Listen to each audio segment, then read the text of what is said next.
we can start now. Well, good morning, ladies and gentlemen, and good afternoon for those of you who are joining us from Europe, including two of our distinguished panelists. My name is Paolo from Schirach, and I am the president of the Global Policy Institute here in Washington, D.C., and also I'm privileged to serve as chair of political science and international relations at Bay Atlantic University. And of course, the Global Policy Institute and the university work closely together. We are very pleased to have this opportunity to welcome all of you to this interesting, we hope, conversation, transatlantic conversation as it is, on U.S. foreign policy. You know, whatever is going to be, you know, whichever new administration, if there's going to be a new administration, will be empowered come January 20th, 21. Are we expecting changes? Are we expecting continuity, etc.? So this is really what we're trying to discuss today. Clearly, not enough time to discuss everything. We will focus primarily on European-American relations and the Middle East and U.S.-Turkey relations, time allowing. So without further ado, let me yield the floor to our panelists. You already have information of who they are. You read their bios. So I will dispense with any formal introductions, but we're very, very pleased to have really top-notch analysts with us, old friends and new friends, as it were. So Defne, why don't we start with you? Sure. Thank you, Paolo. It's great to see you again. Last time we were both, you know, line and flesh in Washington, D.C., but unfortunately now everybody is meeting virtually. I think we are all used to it now. And thank you to Bay Atlantic University and the team, and Dennis especially, you know, bringing us together for this timely gathering. So very quickly, Paolo, even though you set the term before you just started the webinar that there is no official president-elect, you know, sorry, but I really do not agree with it. You know, there is an official elect, and it is the President Biden. So I will set the terms, and I'll set my arguments accordingly. So I will start with the Turkey-U.S. relations, as I'm expected to speak about, and I would like to say that despite the general belief that things were relatively better between Turkey and the United States because of the personal relationship of U.S. President and Turkish President, I don't agree with this, you know, just so. And before the U.S. elections, there was a general expectation and fear that if Biden administration wins the election, there might be an expected deterioration in the U.S.-Turkey relationship, which also I don't agree with. Because when we look at, last 4 years under the Trump administration, I really can hardly remember anything that went well between Turkey and the US. Yes, there were meetings, there were 100 billion bilateral trade goals between two countries and so on, but these were more like parole, you know, just without much action and really empty remarks. And that's what I saw, and that's what I know, you know, myself. And no real action was taken apart from just a lot of meetings about, you know, the intention of boosting the bilateral relationship, but no real action were taken, you know, by the Trump administration. But on the other hand, when we look to the future, you know, just and hoping that the new administration will start their, you know, work late January next year, I do think that we can look into a more predictable, more solid relationship and more expected relationship not full of surprises, you know, just unlike the Trump administration. So in other words, you know, just a more predictable and administration, you know, more all looking with NATO leadership and as well as multilateralism, and all looking for more a transformative, you know, U.S. leadership globally will also be better for the Turkey-U.S. relationship. So I'll just stop here and we will continue with the Q&A, and I also would like to hear my other colleagues. Thank you. Thank you. Thank you for this opening. Michael? Yes, well, I have to say that virtually everyone in Britain was quite delighted by the apparent defeat of President Trump. He had become, particularly recently, a figure of ridicule, consternation, and stupefaction throughout Britain. But I can't say that the government is necessarily that relieved to see President-elect Biden come along, because the interests of Britain were quite closely aligned with some of the things that President Trump was propounding, and Britain enjoyed a reasonable relationship with the president personally. Boris Johnson, the Prime Minister, got on quite well with him. And of course, the overwhelming concern for Britain is to be able to negotiate a successful trade agreement with the United States, as Britain in only about just over a month, is due to leave the European Union and leave all the temporary arrangements with the Europeans behind. That means we'll be on our own and we will need good trade agreements with the rest of the world. And one of the most important is the United States. And I think President Biden would be quite a tough negotiator, as in fact possibly Mr. Trump would have been had he also stayed in office. So that is a prime concern. I think the government will find it much easier, though, to see eye to eye with President-elect Biden on a whole range of things, particularly East-West relations, NATO, foreign policy generally, the strength and the integration of the Western alliance, and all these multilateral issues where it's thought that President Trump was basically taking a hammer to all the US agreements around the world and smashing everything up. And there's a fear that he may do a bit more smashing before he leaves office. So there is a real concern about where the next, however many days it is before the inauguration, where this will lead us. But I think Britain has the overwhelming wish to maintain what it calls, I think rather wishfully, a so-called special relationship with the United States, which is largely based on culture and sentiment and, of course, shared background and history. It's not so much based on real, actual day-to-day politics, because for the incoming administration, the European Union is obviously far more important, and Germany and France together will occupy much more attention, I think, in the White House than Britain, although Britain still maintains a very close defense and intelligence relationship with Washington. Britain is a bit apprehensive that Mr. Biden strongly opposed Brexit. At least those that voted for Brexit are apprehensive, and that, of course, includes the Prime Minister. But I have to say, at the moment, Britain is pretty preoccupied with its own internal problems. The Prime Minister has lost a lot of authority. Government policy seems to be going all over the place. Like every country, we are completely preoccupied with the COVID problem and what to do about it.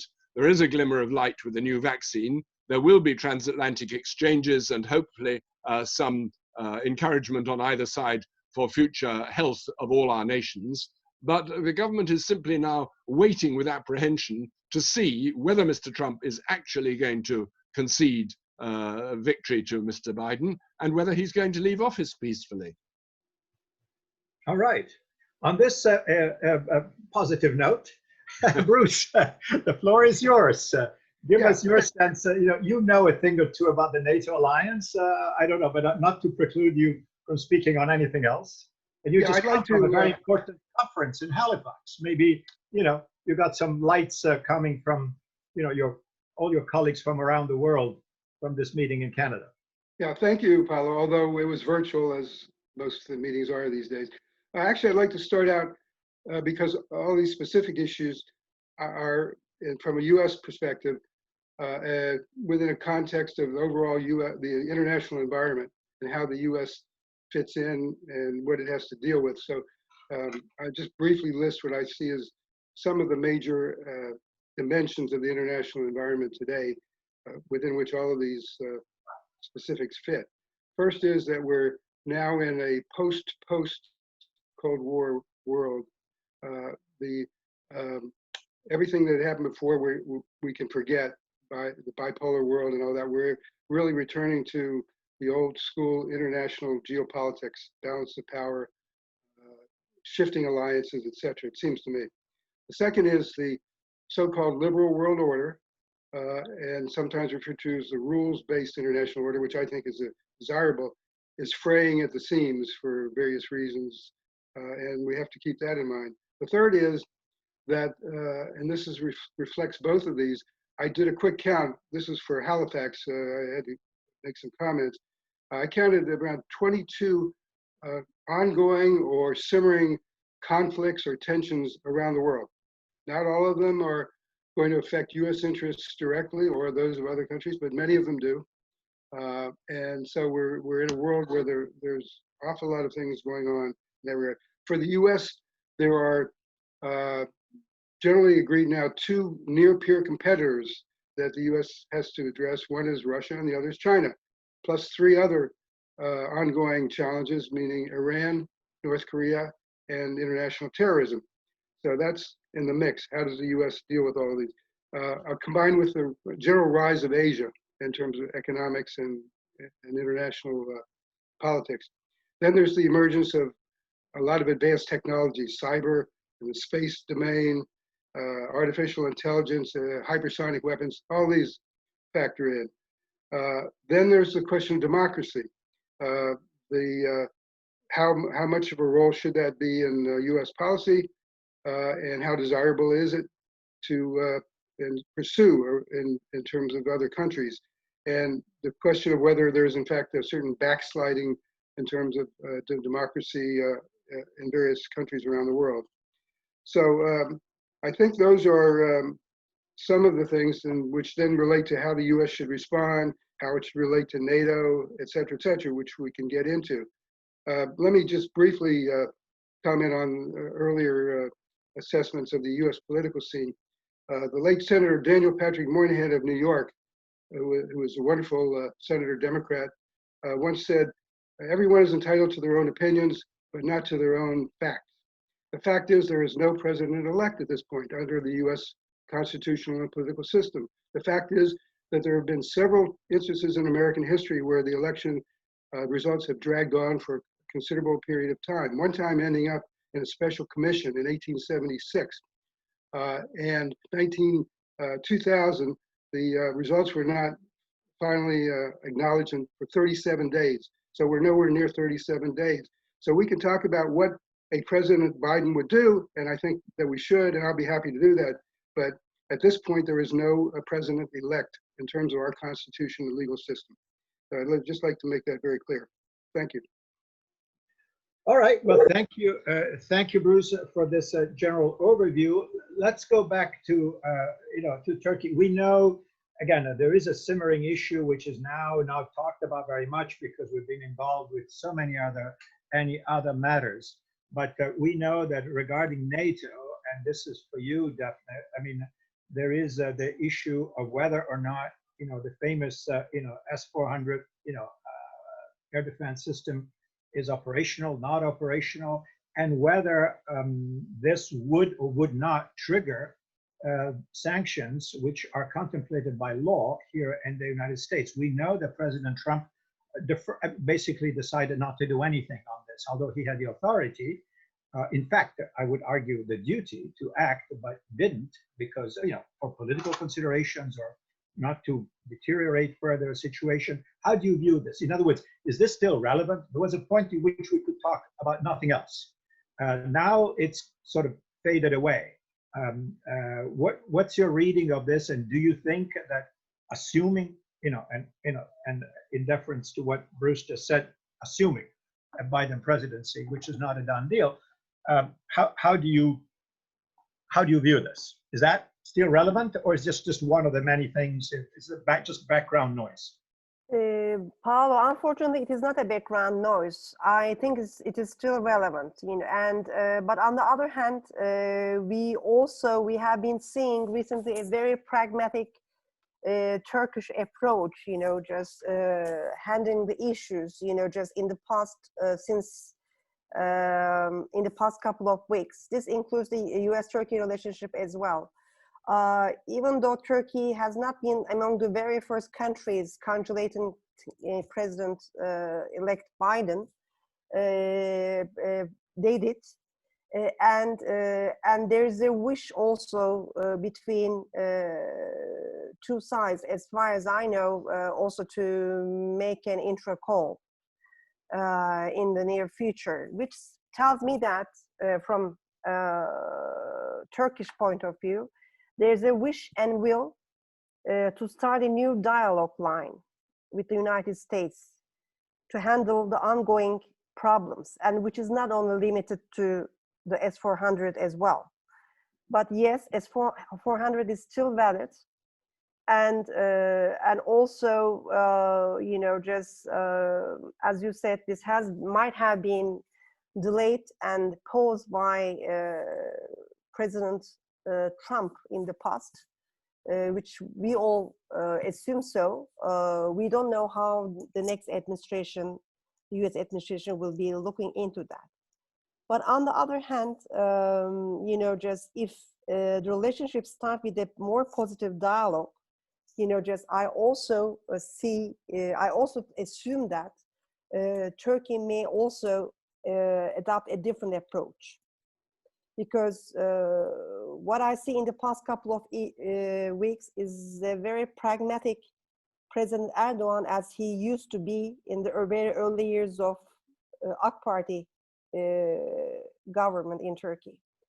And they are showing this in economy, with the economic leadership changed. They are also showing this in the, you know, with their approach with the EU in the recent couple of weeks. And they are willing to show this with the United States as well. That's how I see it. But of course, we will see all in the future, because actions always speak louder than words. So, further to that, if I may, from where you are, how do you read the recent fairly dramatic changes regarding Israel establishing diplomatic relations with the Gulf states, and most recently Sudan, the most recent visit by Secretary of State Pompeo to Israel, including his, you know, rather symbolically important visit to a settlement in the occupied territories? How do you view all this? I mean, is that something that Turkey is sort of just looking as an onlooker, or is there something that changes the calculus for Turkey in terms of its relations with the Arab world? How do you view that, potentially? Well, as Bruce just said, that about 22 ongoing conflicts globally, right? You know, and I do think that, even though I don't know, I cannot name these conflicts because I was not at this conference, but I do think that most of them are from this region, you know, just Middle East. And Turkey is unfortunately part of that. And it's the fact that, you know, right now, Turkey is not enjoying its best terms in its relationship with other countries, but and there's some also alliance as well, you know, which we can say also against Turkish government, let me put in that way, you know, just in the region. And which we can also, as you just said, you know, just in the rapprochement and new established alliances between the, you know, Gulf countries, some of the Gulf countries, and Israel and all, you know, just so yes, this is an issue, and it is also because I see that this is an outcome of the, you know, also I have to say. I mean, U.S. might have looked like, you know, led this alliance, you know, the Trump administration. But on the other hand, I need to say that this is also lack of the, you know, U.S. caused by the lack of the U.S. leadership globally, you know, just and also in the region. So holes are being filled with this kind of alliances. That's how I read it. And the recent trip of current Secretary of State Pompeo to the region and visiting Israel and Saudi Arabia and other regional countries and not meeting with any Turkish officials, I think is not something can be explained by any diplomatic kindness, despite even what is going on. And and US also has a position, needs to have a position in its foreign policy to be equal and just with all its partners, globally. And it needs to go back its global leadership role, and a global leadership also comes with some responsibility, just being fair and equal with all its partners and alliances. Thanks. All right, thank you. Michael, now from where you are in London, and again, you talked earlier about the issues that preoccupy rightfully Great Britain, in particular free trade, a potential possible and I would say desirable free trade agreement with the United States post-Brexit. But more broadly, how do you view the health of these, somewhat interesting experiment, which is the NATO alliance that has endured beyond any expectations, Treaty of Washington, if I'm not mistaken, April 4th, 1949, and here we still are, with not with NATO, but much bigger NATO. What's from where you are, and also looking at the possible, changing of management. Rather, let me ask you this: if Trump is confirmed for some reason, and he's, we have Trump too, where do you see NATO going? And considering the static, which is quite apparent, and the not so friendly relations for whatever reasons, between the two sides of the Atlantic, and where do you see a Biden administration beyond atmospherics, beyond just let's be nice and let's talk, as friends, but in terms of missions and goals and tools and the general understanding of what this alliance is for? How do you view this, Michael? I view it with pessimism and gloom. I have to say, I rather agree with the assessment of President Macron about a year ago when he said NATO was brain dead. And I have to say that with all respect to Defne, there is considerable annoyance and unease, particularly with Turkey as a key member of NATO, about the recent actions. I won't say that in the past week, but over the past couple of years, Turkey's actions in the Middle East, in Nagorno-Karabakh, in Libya, where Turkey is taking an opposite side to France and various other countries, and in various other adventurist policies. And the feeling that Turkey is still flirting with a move towards the Russian position on a number of different issues. There's a feeling that this is a bit of a wild cannon. Now, Turkey isn't the only member of NATO that is somewhat unpredictable. Of course, the solidarity of all the other members is cast into doubt if one thinks that the United States has itself recently said that it doesn't really think it will come to the aid of other countries if they're attacked. In other words, the key clause 5, I think it is, which is fundamental, one for all and all for one, seems to be thrown into doubt, and has been thrown into doubt, not just by President Trump, but by the general atmosphere that NATO actually doesn't seem to have much of a purpose at the moment. We're now looking at a renewed and vigorous Russia, which is attacking Western policies left, right, and center.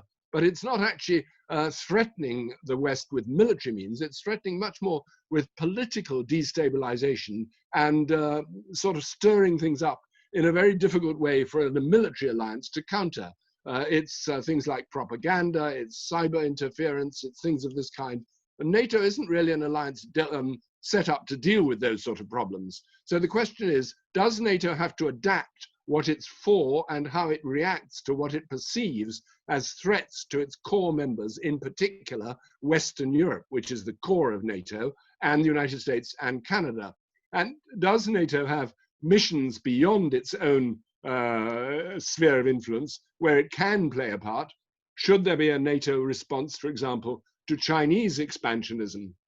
All those questions need to be thrashed out. And there's a feeling that it will be easier to thrash them out with a President-elect Biden than with Mr. Trump.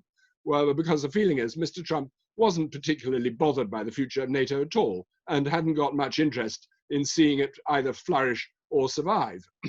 Mr. Biden is from a much older school of transatlantic diplomacy, and I think he does have an interest in that, and he does recognize that there are questions, and he does want a good relationship with Turkey, and he wants to calm things down from where they've been recently. And if Mr. Erdogan also wishes to improve relations with his Western partners, that would be all to the good, because there is a certain destabilization going on in the southern flank at the moment, where Turkey and Greece are yet again at each other's throats. So I think there is a realization in London that despite our own preoccupations with Brexit and our problems with our EU partners, the broader picture is important. Britain is still a member of the United Nations Security Council, and global politics is something that still matters. All right. Well, Bruce, you know, to you, again, you're not only an analyst, but a practitioner. You've been at it from, you know, under different administrations. And I know, you know, there obviously we have, you know, is the proverbial glass half empty or half full? Is there a way forward here? And again, with the proviso that we don't know exactly what the future holds, I am sure you personally know many of the people who are very, I'm sure you know Joe Biden. I'm sure you've met him many times as senator and probably as vice president. And you know the people who are rumored now. I mean, in fact, it's almost official, you know, who's going to be the next Secretary of State, assuming of course a final count and everything. So you know this crew. You know also the Trump people. What's your sense of where we're headed? I mean, we hear some gloom from Michael as you know, NATO in search of a mission. Is there still a mission? I mean, we know one mission was Afghanistan. That didn't work out too well. I mean, overall, I mean, it was still there, right? It was still not quite technically finished, and there was a significant alliance contribution to the ISAF forces and all that.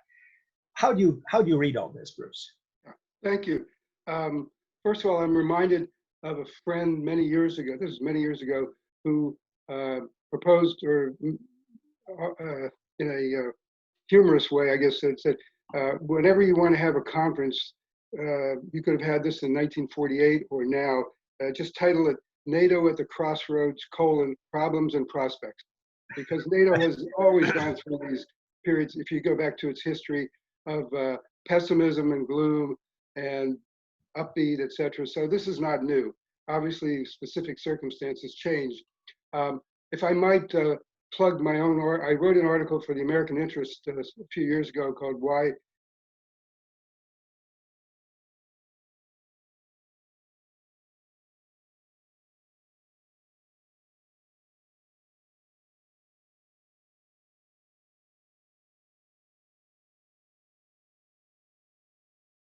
to them all," but I will say that a few things just based on what we've been talking about.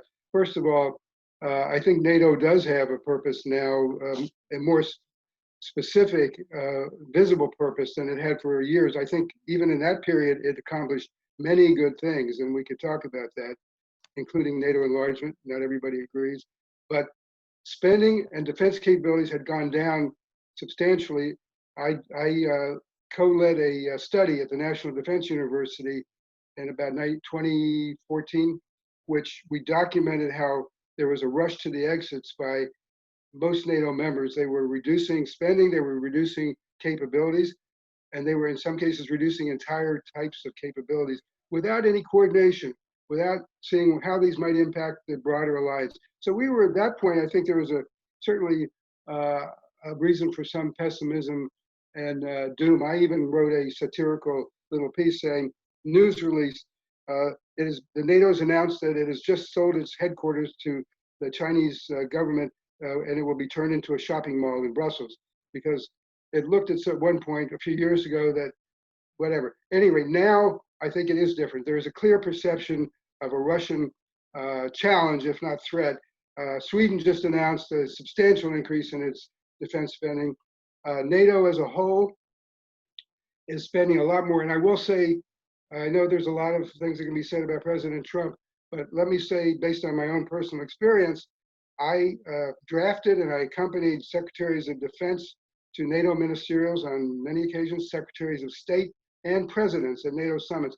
They all said basically, we would really appreciate it if you would increase your defense spending. And basically nothing happened or spending went down. Donald Trump says, I'm not so sure we need NATO. Maybe we do, maybe we don't. It was, by the way, it was more nuanced than the media would convey. But what happened? And this had something to do with Russia, of course. NATO spending the last 4 years has gone up by 130 to 140 billion dollars. Now, up to 10 members are going to be meeting the 2%. It was 2 members several years ago. So I think, as Ben Johnson once wrote, nothing concentrates the mind as a prospect of a hanging. And the hanging was, maybe the US isn't going to be there. So I think that's frankly over the hump for now. There's a momentum there. Whoever is the president, I think, and the perceived threat from Russia. And by the way, during this whole period of President Trump, US spending, defense spending went up substantially, including Europe, including deployments in Europe and training and exercises and logistics. Logistics is crucial. So that's where we are. The question about what we should do, what NATO can do, I think is a very important question, and Michael brought up some question marks there. Should NATO have a global dimension, or should it be a regional? Clearly, it's a regional organization. It founded that way. It's going to remain that way. It's, by the way, it's political as well as military. So this whole question of destabilization of democracies by Russia is, in fact, I believe it's been discussed at NATO. It is appropriate to be discussed. Just as cyber defense has been not only discussed, but a mission has been established to block cyber attacks from Russia or others. So yes, that is a mission for NATO, but maybe that NATO is the best vehicle for dealing with the democratic challenge, but it can. NATO can also be, and I think it already is, and I've written about this, a global, not only a global security network, but a global democratic security network. Democratic nations around the world, and that's already happened. Japan has a close relationship, Australia, New Zealand, South Korea, and others may be moving in that direction, including India. So in my view, others want to see NATO, and this has to do sometimes with where you sit in Europe. If you're in Poland or somewhere nearby, you may say NATO really has to focus on Russia. Okay, fair enough. But if you're in the southern region, maybe NATO should do something else or whatever. But the question of China has already been raised at NATO. NATO is beginning to really think through what it can do. I can absolutely say that that is a top priority. As far as Vice President Biden, or former Vice President Biden, yeah, I do think he would try to sweeten up the rhetoric and try to improve the day-to-day relationships, send signals, etc. But in terms of dealing with the issues, I don't know that there's that much daylight on NATO as such between them. And by the way, as far as Afghanistan, yes, it has been not results that everybody would have hoped by this point, but it's an indication about NATO. NATO went in 2006, has been there ever since. If you could have imagined prior to 2006 or 2001, whatever, that a country that was further away, more difficult and challenging logistically to get to supply, if you've ever been there, the mountains, the ruggedness, to maintain that, and sustain the morale, the public, in effect, governmental support in all of the NATO nations to be there. That to me is an extraordinary reflection of sort of a NATO allied solidarity. So there's much more to be said, but I'm fairly upbeat about NATO. I do think it should take on a more of a global role in terms of relationships with democracies around the world.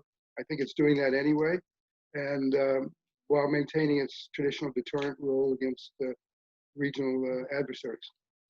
Just a quick follow-on on this, Bruce. Do you envisage, therefore, regardless of who will be the next president come January, that NATO can be sort of a magnet, a catalyst for improved solidarity among democracies beyond the actual, how can I say, mandate of protecting the NATO members from armed attack that you mentioned, South Korea, Japan, Australia, and other countries, that this can become like the template for an improved environment for, it's a tried and tested place for dialogue. We know that, and that's good. So you see that happening, regardless of who's the president?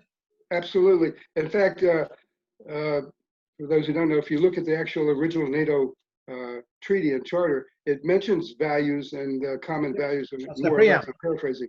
It's not just a military. Military is absolutely essential. That's why it was started in effect, but it's always been a value-connected organization. And yes, and I do believe it is already doing that. When NATO has a summit these days, at least the last few years when I was there too, it always invited nations from around the world and organizations, and it was like a mini, but a different kind of United Nations. It was a global entity, and right now that's what's happening. NATO is a global democratic security network and democratic, let's say, political security network. And that, yes, and by the way, another part of that is one of the things that NATO has done for years and continues to do is to train and educate in countries where democracy is fragile about how the security forces and militaries should operate and function in a democratic society, including civil military relations. And that is a very important dimension, along with, yes, establishing a more maybe a permanent way of interacting between the various countries around the world where there is a need to do so. And that also relates, just very briefly, to the question of NATO related to China. NATO is definitely taking up China. Why? Because the European nations have become more and more aware of or sensitive to or perceive a challenge, if not a threat, from China. And therefore they are more willing now to engage with other nations in other parts of the world. And by the way, I think bringing India in, which I've been advocating and written about for quite some time, but they've been cautious for understandable reasons, into that network in a more sustained way would be a major political accomplishment in general, geopolitical, but also for the democratic community of nations. Yes, that should be one of the biggest goals. Whoever is president should be developing that aspect of NATO to a much greater extent. Well, back to you from Europe, Michael and Defne. How does that sound to you, Michael? You said you're pointing out what French President Macron had said about that highly publicized interview and saying NATO's brain dead and that Europe should do its own thing, essentially saying, okay, this transatlantic affair has seen better days. Now it's up to us Europeans to come together and do our own defense arrangement. And first of all, while in principle that may be the right thing to do, do you see this happening? And the same question applies to you, Defne. Do you see this? Does this make sense operationally beyond desires? Yes, well, I think President Macron was being mischievous, and deliberately so, because it was a bit of a challenge to wake people up, and he did do that, exactly that. It provoked a great discussion.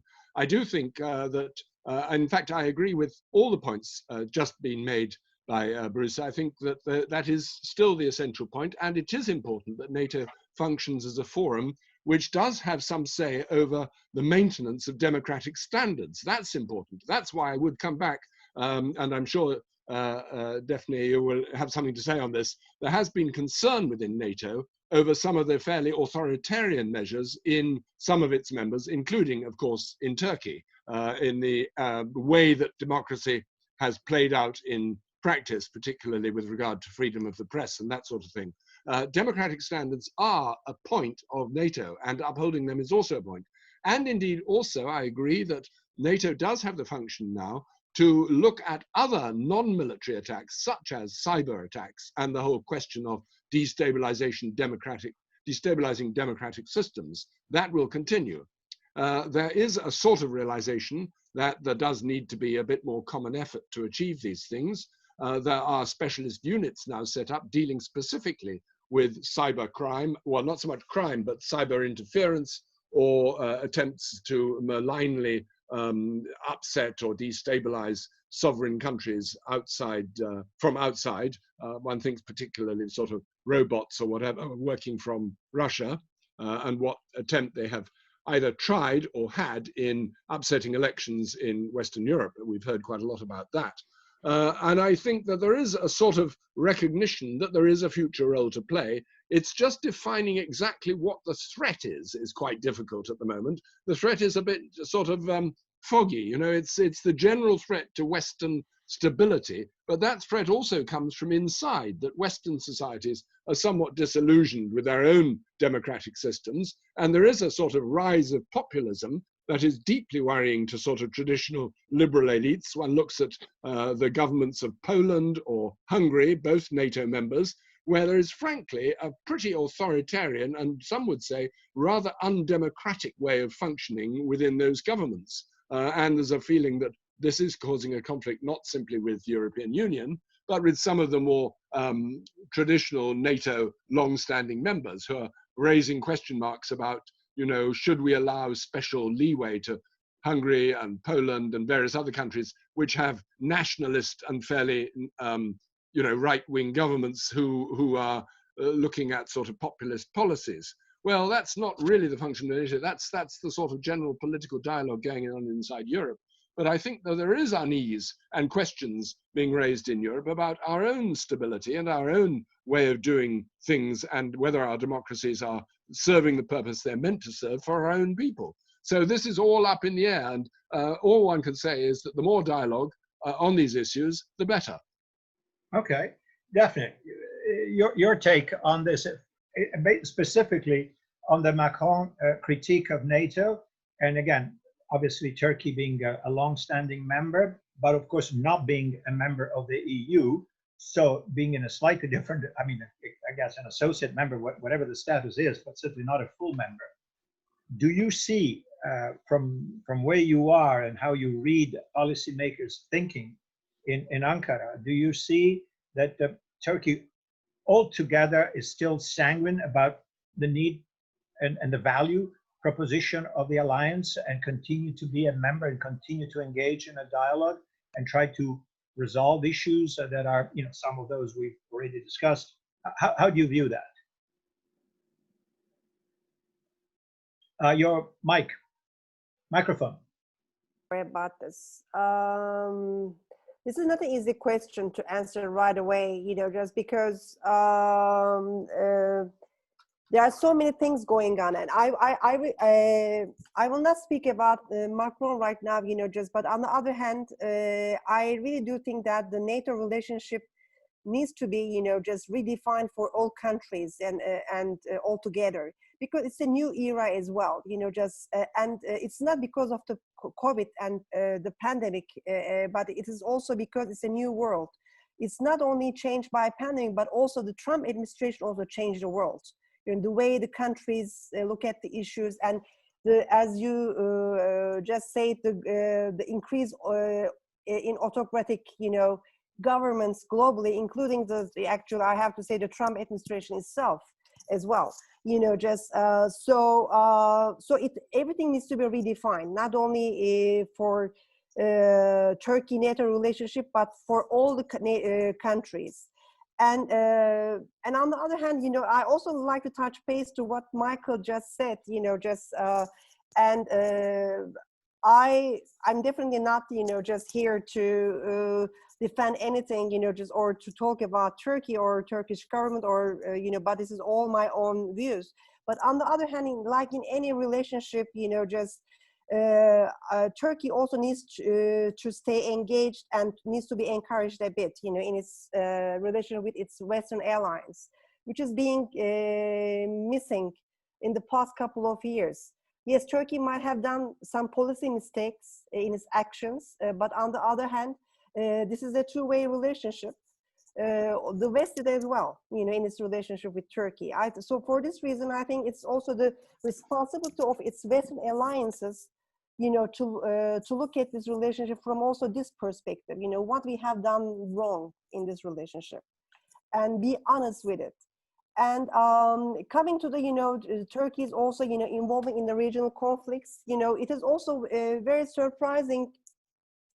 Again, I'm not, discussing here whether the approach of the Turkish government was right or wrong, but what I'm saying is that it is always surprising for me when people comment that why Turkey has to involve with the regional conflicts that is just happening next to Turkey, just including Syria or including the, Nagorno-Karabakh and this and that. And also ISMET, just so, and while also, the countries with thousands of miles away, just has the right to actually, be in these conflicts, but they say that, okay, they are telling Turkey that, no, you have no position or, right to, to take an action in this conflict. So this is not a, fair and just relationship. So I think all these relationships needs to be redefined and honestly redefined, just so not only accusing one side, but also every country, every single country needs to look at itself, and a new relationship also needs to be established, not only with Turkey, also within all NATO governments as well. So that's all I have to say. May I just follow just very quickly, Defne, on obviously there is still, and I don't need to explain this to you, there's an unresolved issue right at your southern border, which is Syria, clearly, right? And of course, there's been a dialogue with the United States in trying to negotiate ways, the famous, the safety zones, and whatever it was called, that whereby perhaps some of the refugees now in Turkey could be repatriated to Syria. I mean, this, for a while, we couldn't talk about anything else. That was the topic again and again, and this was absolutely critical. And somehow also that has disappeared, at least from the headlines. I know the issues have not disappeared, but do you see that there is going to be perhaps a new way of addressing this admittedly extremely complicated problem that obviously affects Turkish security, but clearly, impinges upon a final settlement in Syria, relations with Russia, with Iran, with the Kurds in Syria, and all that. Do you see any light of day here, or is this going to continue just to we're trying to cope the best we can without a solution? Considering, by the way, that in the immediate neighborhood now you also have a failed state, in my opinion, which is Lebanon, completely destroyed both physically and politically. So how do you view, I mean, do you see any hope there, or just a status quo? Regarding Syria, just so, I'm not an expert in Middle East politics, but from what I can see from where I am, is that yes, there is some steps towards more stability there, but still the problem is remaining there. Just so, and for this reason, I think it should be the United States together its natural allies, a NATO ally of Turkey, just so needs to work together to approach a more constructive and more secure solution, just so that's how I see that can be resolved, just so, and hopefully with, as you say, whoever will be the administration, and I say that it will be the Biden administration, that if they set the terms within the NATO boundaries and together with the NATO ally, I think it can be an easier solution for everyone. So, thank you. Well, thank you. I saved the best for last. What about Iran? So here we have, I think, what is certainly been defined by the Trump administration as a major national security threat. We know, what the administration, we know what the Obama administration did, and of course we all know that, Joe Biden served as vice president when the so-called nuclear deal was negotiated. then we know that the Trump administration decided, and it's no surprise because Mr. Trump had said this as he was campaigning, that this is a bad deal. So the U.S. got out of it. Maximum pressure, sanctions, and all that. And now 4 years, I mean, not 4 years after getting to the conclusion of this Trump first mandate, where are we on it? In particular, as there is the prospect that Mr. Biden may be the next president. We don't know that for sure yet, but he may be. And the people that he brings with him were all somehow, one way or the other involved in negotiating that treaty. So I'm asking you, Bruce, how do you see that the administration has been successful in pressuring Iran via, this basically effort at economic strangulation via sanctions, which, I mean, if I may add just a little footnote, sanctions applied incrementally. I don't understand why that was done instead of doing it all at once, but that's a matter of execution. But the objective is clear: to compel Iran to change its policies via non-military pressure. Do you see that having, materially come to any practical effects? And also, do you see, in case Biden becomes president, that we're just going to reverse everything and go back to where we were before Mr. Trump? What's your reading on that? Sure. Let me take the second part first. Most administrations that come in, Republican, Democrat, tend to have an instinct to reverse or follow different paths than the prior administration if it was of the other party. That's just American history, but some do it more than others. So I think that's an open question. I think Biden has been in politics and government over 40 some years. He has unlike Trump, who came in, just didn't have any of that really. Biden has layers upon layers upon layers upon layers of people who he's worked with or have worked with him over those years, and they have their networks.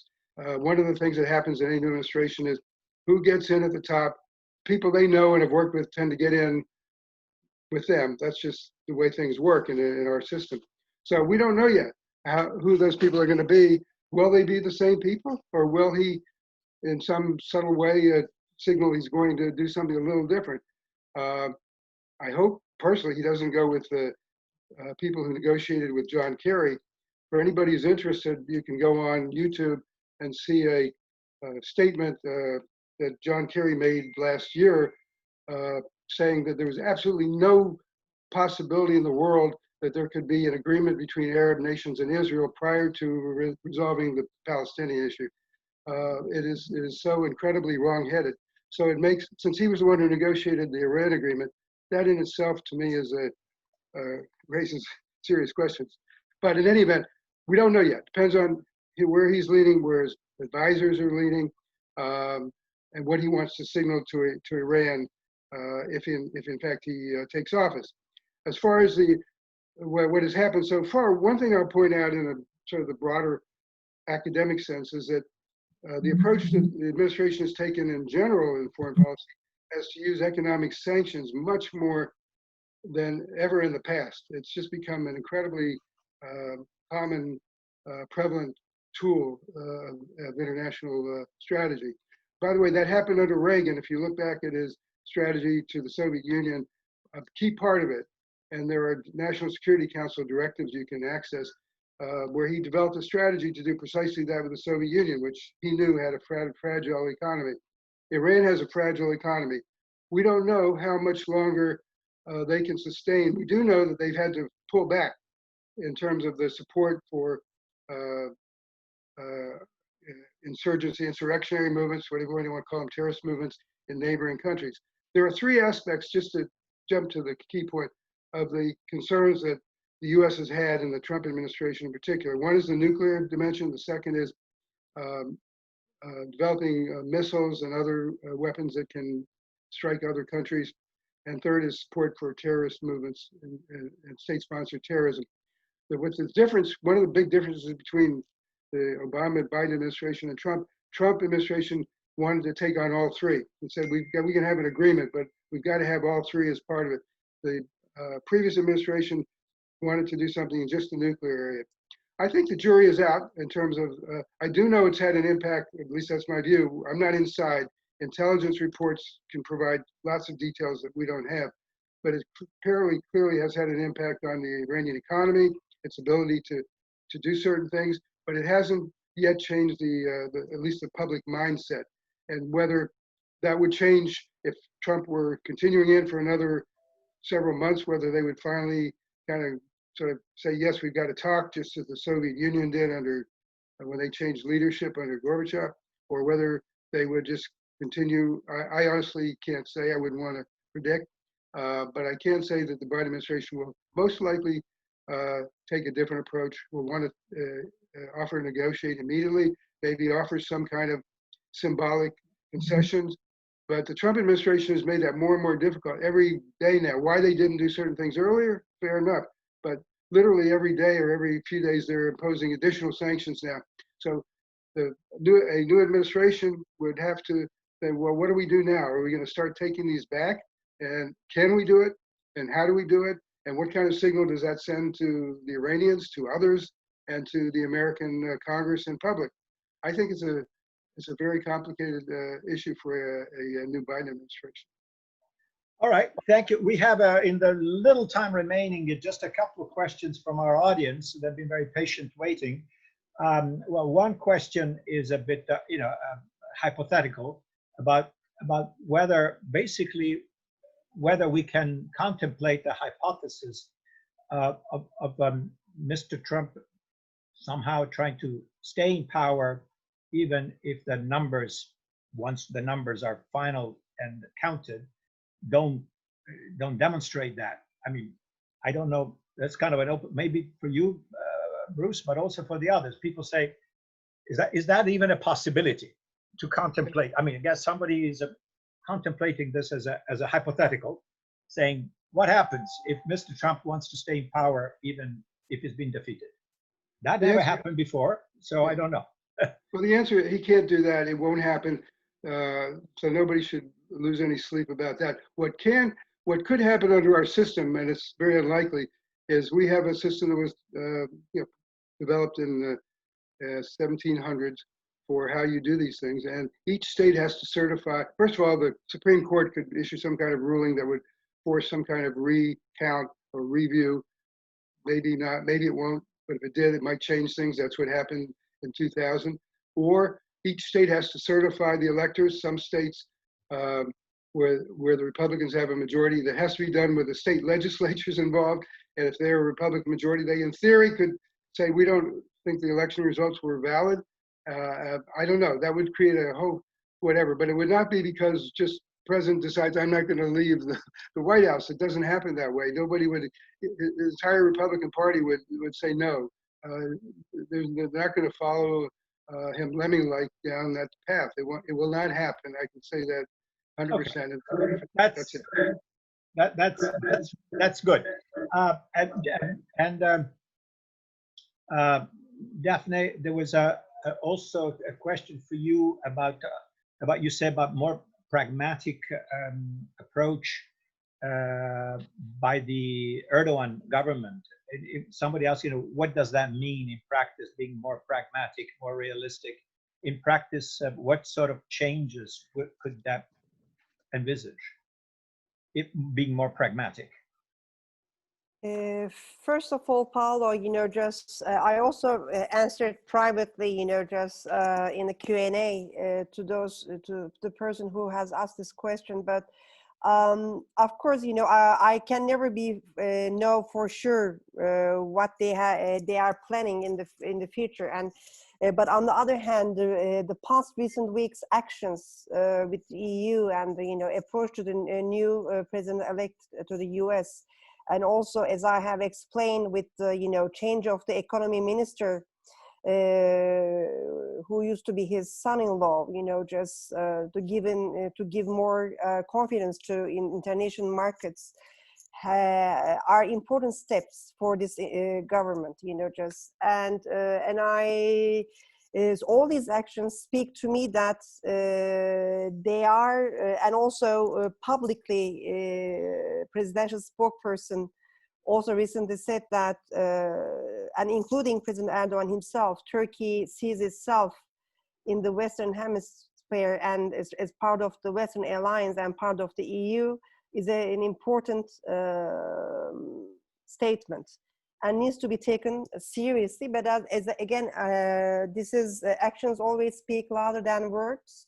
So this has been said, but we are hoping also to see these positive actions, which are compliant in Western norms as well in the future. So that's what I'm wishing for. So that's all I can say for now. Okay, thank you. Thank you very much. On this optimistic note, I think we've reached the end of our allocated time, and I really would like to, extend my thanks to our panelists, to Michael, to Bruce, and Defne, and of course to my friend and colleague Denise for putting all this together. So obviously we have not exhausted this subject. Clearly, there is a to be continued. ... We haven't talked about China, which is of course the proverbial 800-pound gorilla. We touched upon it, but maybe it's for another conversation. I think it would worth devoting an entire session on it. But thank you so much to all of you for discussing these matters. And hopefully the new year brings, better things to all of us, including not last but not least, a COVID vaccine for everybody, which I think it's something that we all desperately crave for. All right. With that, thank you very much to everybody, and we stand adjourned. Thank you. Thank you. Thank you. Thanks. Good session.